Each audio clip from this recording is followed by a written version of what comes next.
नमस्कार। सूचना एवं जनसंपर्क विभाग की प्रस्तुति हिमाचल बुलेटिन में आपका स्वागत है। पेश है आज के समाचार।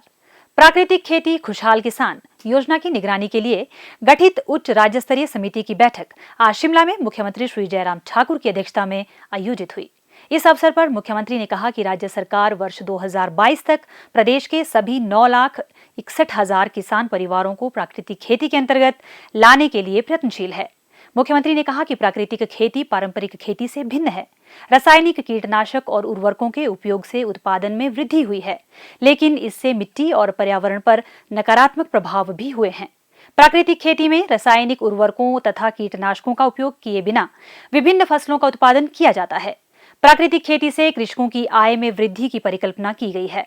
वर्ष 2018-19 के बजट के दौरान प्रदेश में प्राकृतिक खेती के प्रोत्साहन के लिए 25 करोड़ रुपए का प्रावधान किया गया।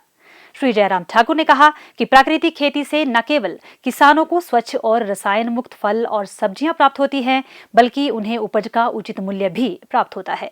वर्ष 2019 के दौरान राज्य में प्राकृतिक खेती के तहत 50,000 परिवारों को कवर करने का लक्ष्य रखा गया था, लेकिन प्रदेश सरकार लगभग 55,000 परिवारों को कवर करने में सफल रही। उन्होंने कहा कि इस वर्ष प्राकृतिक खेती के तहत 2 लाख किसान परिवारों को कवर करने का लक्ष्य निर्धारित किया गया है। राज्य में कुल 3,226 पंचायतों में से 2,934 पंचायतों को सुभाष पालेकर प्राकृतिक खेती के तहत लाया गया है। मुख्यमंत्री ने कहा कि किसानों को प्राकृतिक खेती का भी प्रशिक्षण दिया जा रहा है। वर्ष 2019-20 में 72,193 किसानों को प्रशिक्षित किया गया। इस वर्ष कोविड महामारी के दृष्टिगत वास्तविक प्रशिक्षण शिविर लगाना संभव नहीं था, इसीलिए किसानों को प्राकृतिक खेती अपनाने के लिए प्रेरित करने के लिए सोशल मीडिया के माध्यम से नियमित रूप से वीडियो शिविर तथा जागरूकता अभियान आयोजित किए गए। उन्होंने कहा कि राज्य सरकार किसानों को उनके प्राकृतिक उत्पाद बेचने की सुविधा प्रदान करने के लिए अलग से स्थान उपलब्ध करवाने पर भी विचार करेगी। श्री जयराम ठाकुर ने कहा कि राज्य सरकार देसी नस्ल की गायों की खरीद पर 25% की सब्सिडी भी प्रदान कर रही है। इससे किसानों की आय बढ़ाने और प्राकृतिक खेती में भी मदद मिलेगी, मुख्यमंत्री ने कहा।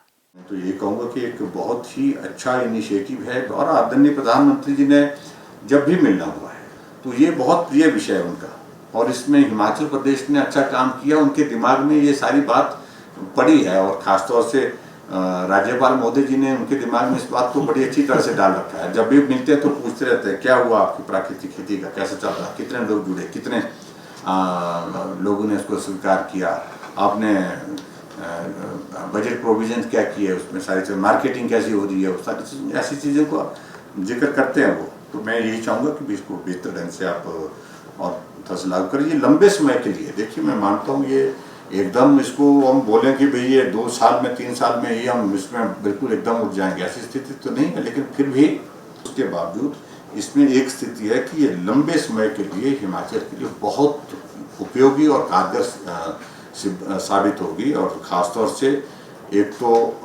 नेचुरल जो हमारा जो सब्जियां हैं, सब्जियों के साथ साथ में जो हमारा एग्रीकल्चर प्रोड्यूस है और उसके साथ साथ में हमारा हॉर्टिकल्चर प्रोड्यूस है, जब इस तरह से हम करेंगे तो उसके मार्केटिंग का भी एक अलग से एक स्थान हो सकता है।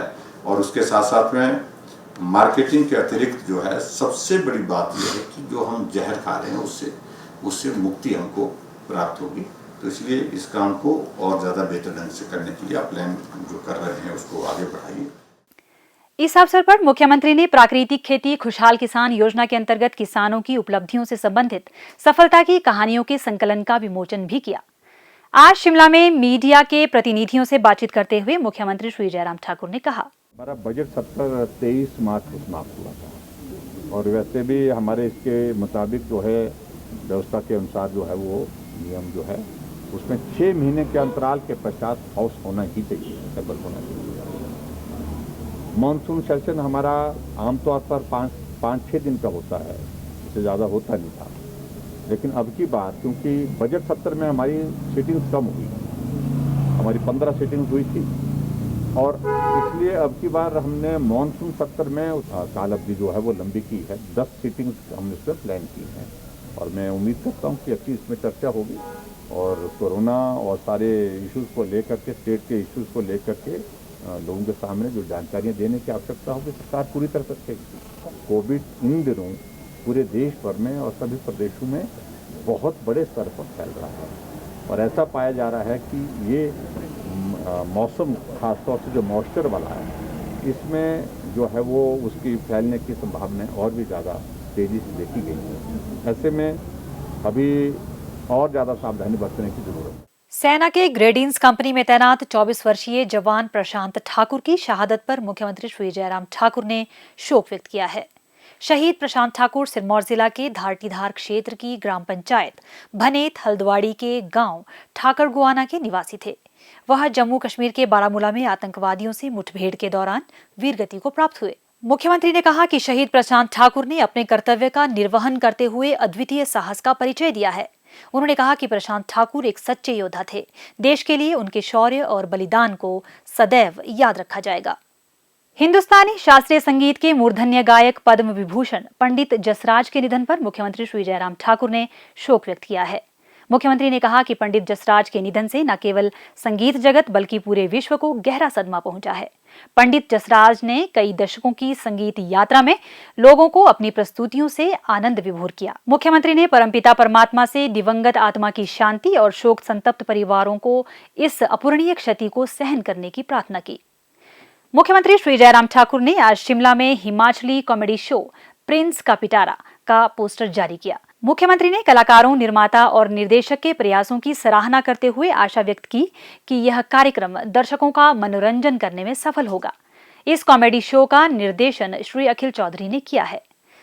प्रदेश में कोरोना संक्रमण की जांच के लिए आज 2771 लोगों के सैंपल लिए गए, जिनमें से 600 लोगों की रिपोर्ट नेगेटिव पाई गई है, जबकि 2170 लोगों की रिपोर्ट आना बाकी है। अभी तक 1,83,116 लोगों की जांच की जा चुकी है, जिनमें से 1,76,710 सैंपल की जांच नेगेटिव पाई गई है। प्रदेश में कुल 4,230 लोगों में कोरोना वायरस के संक्रमण की पुष्टि हुई है, जिनमें से 2,851 लोग इस बीमारी से ठीक हो चुके हैं और 1,320 व्यक्ति उपचाराधीन है। हिमाचल बुलेटिन देखने के लिए सब्सक्राइब करें YouTube channel DPR Himachal, follow करें ट्विटर @DPRHP, लाइक करें Facebook page information and public relations department Himachal Pradesh. इस अंक में इतना ही। कल फिर होगी मुलाकात। दीजिए इजाजत। नमस्कार।